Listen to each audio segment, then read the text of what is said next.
हर महीने जब हमारी सैलरी क्रेडिट होती है तो दो दिशाएं निकलती हैं। एक जो अमीरियत की माइंडसेट की दिशा है और एक वो जो गरीबियत की माइंडसेट की दिशा है। ये दो दिशाएं इस पैसे को लेकर बहुत अलग अलग सवाल पूछती है। इस वीडियो में जानेंगे कि अमीरियत की माइंडसेट सैलरी के दिन क्या सवाल पूछती है। सवाल नंबर 1, वो ये नहीं पूछते कि हमारी सैलरी कितनी आई है, वो ये पूछते हैं कि हमारी नेट वर्थ कितने से मूव करी। नेट वर्थ क्या होती है? आपके कुछ एसेट्स हैं, वो आपका बैंक में पड़ा हुआ पैसा हो सकता है, आपका इमरजेंसी फंड हो सकता है, आपकी इन्वेस्टमेंट्स हो सकती हैं एफडी के रूप में, म्यूचुअल फंड्स के रूप में, सोने के रूप में, रियल एस्टेट के रूप में, किसी भी और इन्वेस्टमेंट के रूप में। लेकिन इन्हीं एसेट्स के लिए आपकी शायद लाइबिलिटीज भी हो सकती हैं। ऐसा हो सकता है कि वो घर जो आप एसेट की तरह काउंट कर रहे हैं उसके लिए आपने एक लोन लिया हुआ है। ऐसा हो सकता है कि आपके पास म्यूचुअल फंड्स में इन्वेस्टमेंट तो है लेकिन क्रेडिट कार्ड की आउटस्टैंडिंग भी है। तो ये सारी लाइबिलिटीज मतलब वो चीजें जो आपको देनी है वापस in the form of money to somebody else. वो बैंक हो सकता है, दोस्त हो सकता है, आपकी कंपनी हो सकती है, सरकार हो सकती है। दोस कंप्राइज योर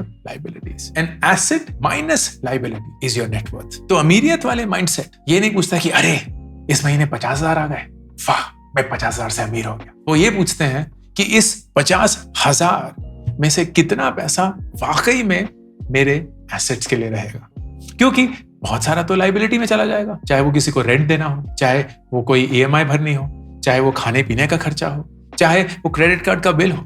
एंड ये सब कुछ काट कर इस 50 में से कितना बचता है is my current months net worth.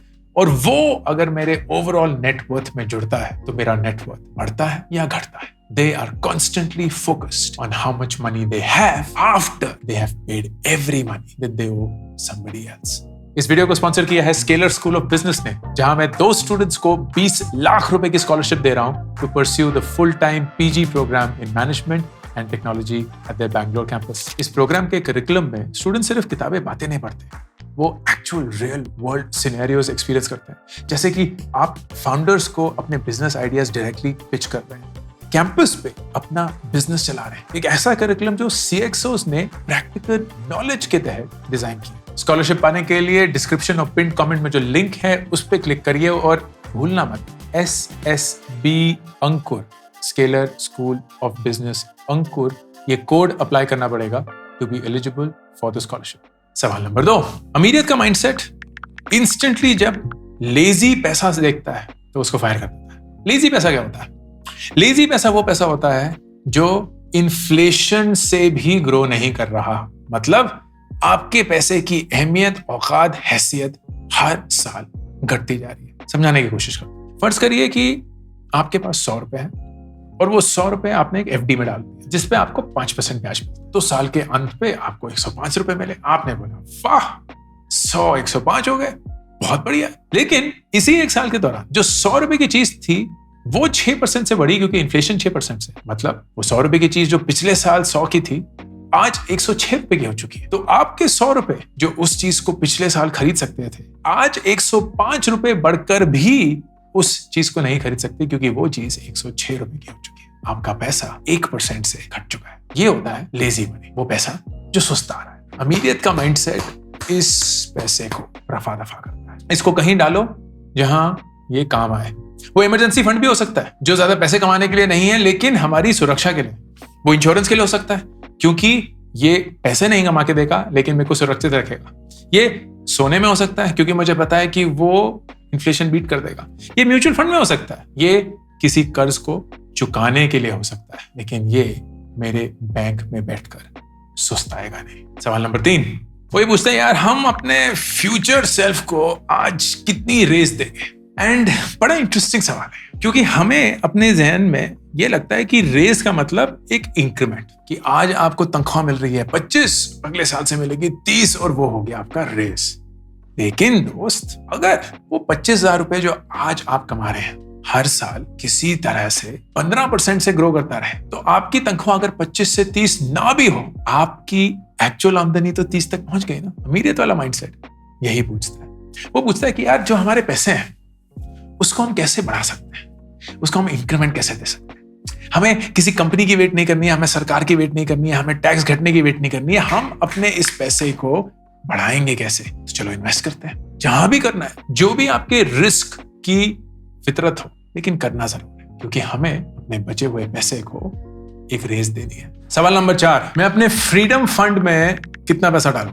Freedom fund क्या होता है? या फ्रीडम फंड ना शायद हमारी जिंदगी का सबसे इंपॉर्टेंट फंड है। वो ये इंश्योर करता है कि हम आजाद हैं। वो ये इंश्योर करता है कि किसी भी पॉइंट पे खुदा ना खास्ता हमारी नौकरी चली जाए तो हम भूखे नंगे नहीं मरेंगे। कि किसी भी पॉइंट में हमें ऐसा लगे कि यार बहुत काम कर लिया, 1 साल की अब छुट्टी लेनी है तो हम ले पाए। किसी भी पॉइंट में हमें ऐसा लगता है कि यार हमने बहुत काम कर लिया, अब पैसे के लिए काम नहीं कर, खुद के लिए काम कर, तो हम कर पाए। ये होता है आपका फ्रीडम फंड। ये वो पैसा होता है जो आपकी आजादी फ्यूचर में इंश्योर करके देता है। बहुत लोग इसको रिटायरमेंट फंड बोलते हैं, लेकिन मैं रिटायरमेंट फंड नहीं बोलूंगा, क्योंकि रिटायरमेंट मतलब 60 साल की उम्र पे बूढ़े ऐसे लाठी लिए हुए, वो कल्पना बनती है। मैं बोलता हूं फ्रीडम फंड, कि अगर आपको 5 दिन भी छुट्टी लेके अपने फेवरेट ट्रैवल डेस्टिनेशन पे जाना जाए, आप जा सकते हैं। आपको किसी से पूछने की जरूरत नहीं है, क्रेडिट कार्ड खर्च करने की जरूरत नहीं है, लोन लेने की जरूरत नहीं है, EMI पे जाने की जरूरत नहीं है। आप खुद के पैसे से वो कभी भी कर सकते हैं। आज सुबह ही मुझे एक ईमेल आई, 24 साल का लड़का बोल रहा है कि मेरे एसेट्स मतलब कॉर्पस, टोटल जो वैल्यू होती है आपके इन्वेस्टमेंट्स की, वो 44 लाख रुपए। मैं ना एक गाड़ी खरीदना चाहता हूँ, सोच रहा हूँ बलिनो ले लूं, 8 लाख रुपए की है, लेकिन मन है कि 10 लाख रुपए वाली गाड़ी लूं, क्या सही रहेगा? मैं बोला दोस्त पता क्या, 24 साल की उम्र में आपके पास अगर 44 लाख रुपए सेव हो चुके हैं ना, तो आप 10 क्या 12 लाख की भी ले लो। इसलिए नहीं क्योंकि वो स्मार्ट डिसीजन है, गाड़ी लेना मुझे बिल्कुल भी पसंद नहीं है, लेकिन पता क्या, वो जो फ्रीडम फंड बनाया ना तुमने, वो तुम्हें इतना कॉन्फिडेंस देगा अपने ऊपर कि तुम जिंदगी में इस 44 लाख को 4.5 करोड़ कर दो, 5 करोड़ कर दो, 50 करोड़ कर दो। सीमा नहीं है, अंत नहीं है। अपने आप पे भरोसा बनाओ। तो अगर आईने में खड़े होकर हम अपने आप से बोल सकते हैं ना कि यार अंकुर, तू जब चाहे छुट्टी ले सकता है, तू जहां जाना चाहे वहां जा सकता है, तू अपने माँ बाप को जो तोहफा देना चाहता है दे सकता है। वो कॉन्फिडेंस आपको कोई इंसान नहीं दे सकता, वो आपको खुद से ही मिलेगा, और वो फ्रीडम फंड से मिलेगा। सवाल नंबर 5, मैंने इस पैसे को कमाने के लिए इतनी मेहनत करी है, ये पैसा इस महीने मेरे लिए क्या करेगा? क्योंकि बड़ी अजीब सी बात है ना, हम में से इतने सारे लोग बहुत मेहनत करते हैं पैसा कमाने में, और फिर जैसे ही पैसा आता है हमें लगता है यार खर्च कर दो। आप इस पैसे को ऐसी छूट देते हैं जैसे इस पैसे की कोई जिम्मेदारी नहीं है। भाई इस पैसे को आपके लिए काम करना है, और काम हमेशा मजा नहीं होता।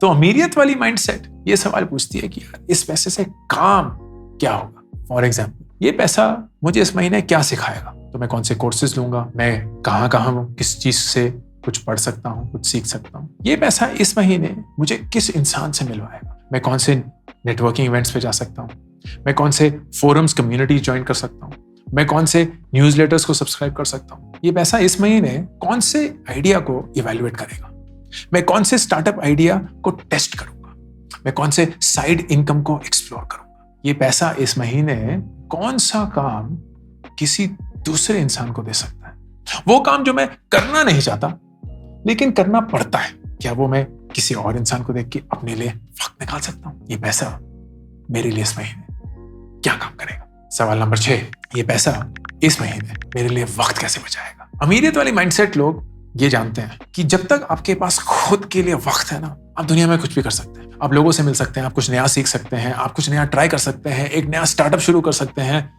वक्त ही सबसे बड़ा वैल्यूएबल एसेट है। तो वो अपने पैसे के साथ वक्त खरीदने की कोशिश करते हैं कि यार मुझे हर रोज जोमेटो स्विगी से ऑर्डर नहीं करना क्योंकि वो महंगा है, मुझे हर रोज खाना भी नहीं बनाना क्योंकि उसमें वक्त लगता है। मैं एक टिफिन सर्विस डिप्लॉय करूंगा या एक कुक को हायर करूंगा, घर का खाना मिलेगा, मोस्टली ताजा होगा एंड पैसे भी बचेंगे। मैं झाड़ू पोछा खुद नहीं करूंगा, मैं किसी को हायर करूंगा। मैं अपने टैक्सेस, अपनी GST फाइलिंग, ये सब कुछ खुद नहीं करूंगा, एक CA को हायर करूंगा। मैं अपने सारे स्टार्टअप के ऑपरेशंस खुद से नहीं करूंगा, किसी को हायर करूंगा। मैं जिस भी मकाम में हूं जिंदगी, उस पॉइंट पे अपने पैसे से लोगों को हायर करके उनको नौकरी देकर खुद के लिए वक्त निकालूंगा। I personally feel this is the best investment of our money. मैं रुचि, मेरी वाइफ को अक्सर ये बोलता हूँ कि हम अपने स्टाफ को जितना पैसा देते हैं कम है, क्योंकि वो हमारे लिए जितना पैसा बचाते हैं in terms of our time, वो insanely high है। I'll give you a good example. हम जहाँ रहते हैं वहाँ ड्राइवर की सैलरी करीब 15 से 20 हजार रुपए महीना। हमारे ड्राइवर भैया हमारे साथ 12 साल से, उनको हम 55,000 रुपए महीना देते हैं, क्योंकि दयानंद भैया जो हमारे ड्राइवर भैया वो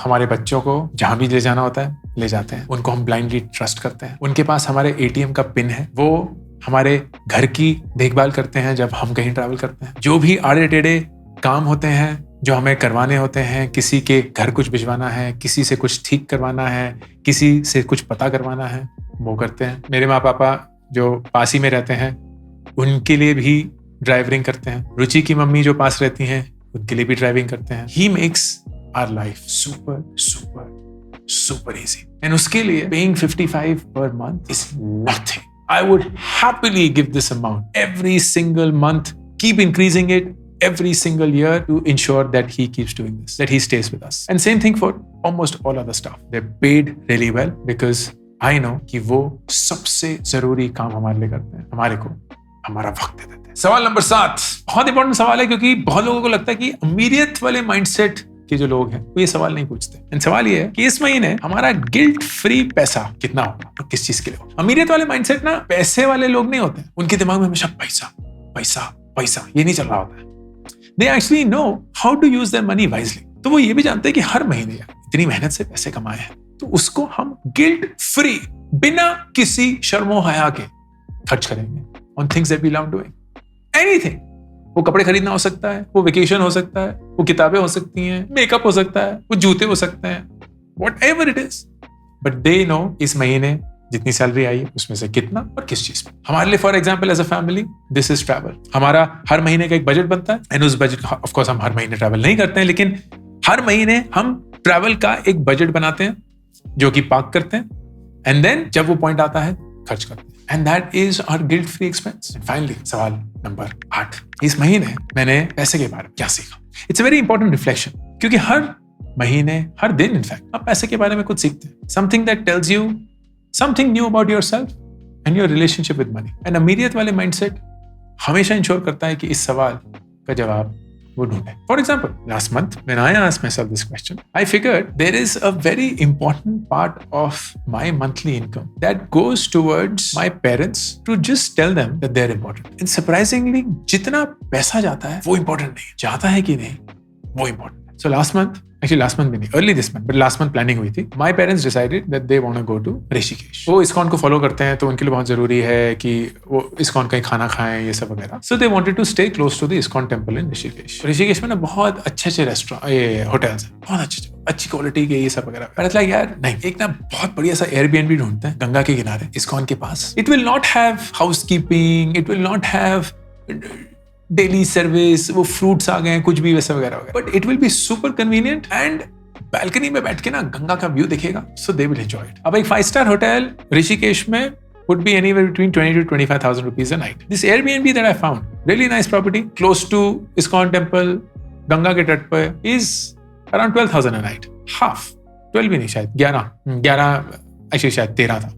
समवेयर अराउंड था 11 से 13. एंड एक टाइम के लिए ना मैंने सोचा यार 25 वाला ही कर देता हूँ, बहुत कंफर्टेबल रहेंगे, सारे लोग होंगे वहाँ, वो फिर उनको दिल मेक देम फील नाइस, कुछ हो जाएंगे, ये सब करेंगे वगैरह वगैरह. एंड ऐसा नहीं यार, आई थिंक ये ना ज्यादा कन्वीनियंट रहेगा इनके लिए. And convenience was what I thought would help. They went and they loved it. They loved it. And what they told me of why they loved it was कि हमें ऐसा लगा कि तूने वाकई में ये सोचा कि हमारे लिए सबसे बेस्ट क्या होगा. Which was frankly a lie क्योंकि मुझे लगा था कि उनके लिए सबसे बेस्ट एक 5-star होटल होगा. But they felt that this was the best location for them. And that was my reflection of what did I learn about money this month. तो ये 8 सवाल. जिस दिन आपकी सैलरी आपको हिट करती है, गरीबियत की माइंडसेट ये सवाल नहीं पूछती, अमीरियत की माइंडसेट ये सवाल पूछती है. शायद वही अंतर है. This is Ankur Warikoo signing off. मेरी लेटेस्ट किताब बियॉन्ड द सिलेबस सिर्फ टीनेजर्स के लिए लिखी गई है क्योंकि उनको अपनी एक स्पेस चाहिए. वो एक बच्चे से एक अडल्ट बनने की जर्नी कवर कर रहे हैं एंड इस जर्नी में बहुत सारी चीजें शायद उनको वैसे नहीं मिलती जैसे उनको उनकी जरूरत है. ये किताब उनके लिए, उनकी जर्नी के लिए, something that school will never teach you beyond the syllabus.